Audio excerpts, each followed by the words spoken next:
ทำยังกันนี่ก็ได้นี่อัศจรรย์สปายพบกับเทคนิคการคิดเลขเร็วกับครูดิวคนบ้านเองวันนี้นำเสนอเป็นการคูณจำนวน2หลักกับ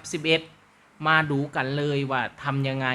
ข้อแรก23คูณกับ11ครูดิวจิพาแยก2ออกจาก3ก่อนนะครับเราตัวตรงกลางทำยังไงให้เอาเลข2เนี่ยนะครับบวกกันก็3 2บวก3ได้5เติมเลข5ตรงกลางข้อนี้ตอบ253ไปดูต่อนี่43คูณกับ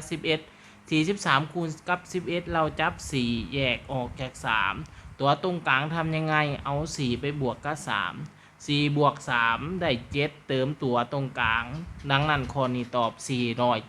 473ไปดูข้อ59คูณกับ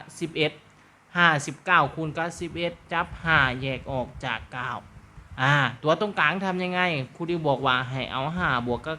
9 5บวกกับ9ได้14กรณีที่มันเกิน10หรือมากกว่า10นี่เห็นไหม